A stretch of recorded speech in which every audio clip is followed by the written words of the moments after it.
especially for the founders. Sometimes they don't figure out this until they try many, many, many times. So Baidu is not the first one to do search engine, so neither is Google. eBay is not the first one to do auction.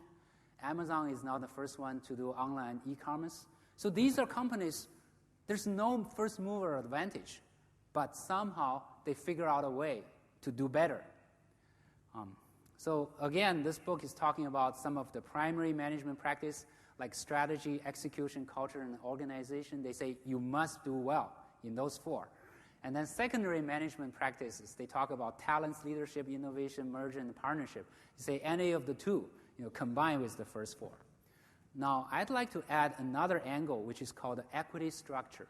This is more important for the startup because the equity structure, by that I mean how the shares are distributed, founders, investors, stock options. These are more relevant to high-tech companies. Very, very critical. I don't have the time to elaborate on that.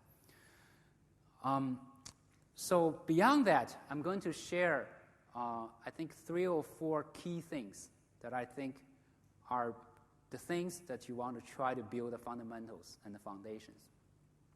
The founders and the culture. I think the founders are critical. I think people realize that. There are 3 things the founders are important for. Number 1, they're ultimately responsible for the company culture. I can talk a little bit about the culture later. And this is also related to the third point, which is building the right founding team. I'm talking about the right team, not the smart team. Because there's always a question in my mind that Baidu at that time, from 2000, the tech bubble burst, all the way to IPO, and then all the way to the current status. I don't think we are having more talented people than our competitors, than Google in China, than Yahoo. As a matter of fact, those bigger companies, they have better resources. They can hire even more talented people.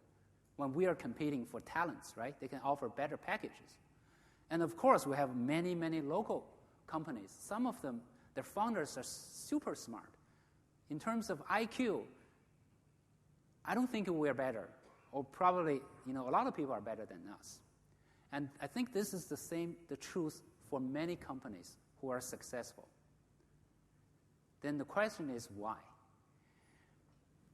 I think startups always have have a chance to succeed. The answer is easy because the bigger companies, they can make mistakes. They can make big mistakes. Yahoo at one time was trying to buy Google. And Google offered a price. Yahoo didn't buy it. They say it's too high. We can do the same thing as Google. And similar things happen, in all these successful startup companies.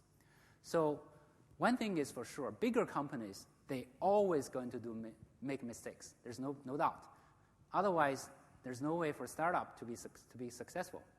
Now, the second part of the question is why the startup not having more talents or more talented people can become successful.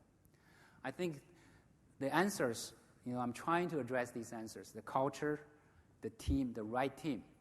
And the vision, of course, is so strategic. It is so important. And when I'm talking about vision, it's the directions of the company.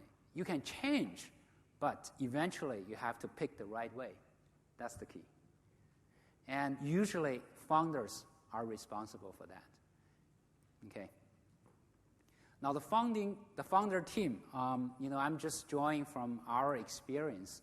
I think number 1 is independent thinking plus open-minded. Actually, our keynote speaker this morning was talking about open-minded. It's very, very important. It has to be a combination of solid thinking, independent thinking, and open-mindedness. Complementary skills if there are more founders. Shared values are very, very important because eventually founders will determine the company culture and will attract people that can acknowledge or agree with the same culture. I think this is exactly happening in Baidu. And of course, the EQ. It's not only IQ, but EQ. I'd like to touch two important, I think most of the important cultures. There are so many aspects about the company culture. Just two of them. The first one is called a candor. I think this word I learned it from Jack Welch when he talks about how he manages General Electronics, GE, in his book, Winning. So by candor, I mean there are three things. People express with frankness and constructive confrontation. And the second thing is confront the truth, the situation, or the brutal truth, brutal facts, no matter. The third one is best idea wins. I think these are so critical. It really comes down from founder and founding team that you're going to create this kind of a environment where people can talk and can really, really contribute. That's very, very important. I remember in the early days of Baidu, when we are having meetings, we encourage people. And when me and Robin, we're talking some ideas, you can see people just say, no, that's not right. You guys, you never come to, you've been leaving China for so many years. This is the way the Chinese are doing business. So we're trying to make sure that we listen.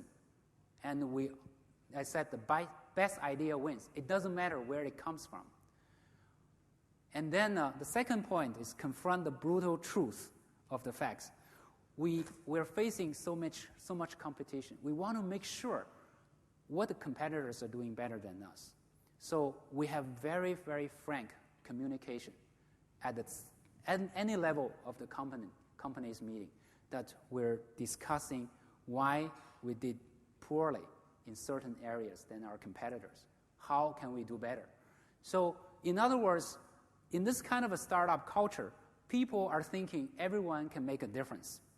If someone comes up with an idea and we come up with a decision, then this person can make a difference in the company in terms of new product, new marketing strategy, whatever. So I think this is critical. And I think Jack Welch, in his book, Winning, says a sentence like this: any organization that brings more people and their minds into conversation has an immediate advantage. So I'm overall talking about, to address my previous question, why startups, probably with not even more talents than competitors and bigger companies, can succeed. This is one of the key reasons is somehow these startups build a mechanism, build an environment where they can attract the proper talents and build long-term, sustainable, competitive advantages. This is the key. The second aspect of the culture I like to really want to mention is execution. I'm sure execution has been mentioned many, many times in many MBA courses and talks. So just briefly, what I mean by execution is really about the people, because you want to find the people who can execute and are accountable. So I think these three attributes are important. Take full responsibilities. When someone is not doing its job or the project is not done properly, those people, they do not blame. They do not come up with excuses. If I don't do it, it's my fault. I don't come with excuses. So in other words, we would fire those people who always excuses, who give us the excuses for not getting things done. Those people are gone, period. Strongly result-oriented and never give up mentality.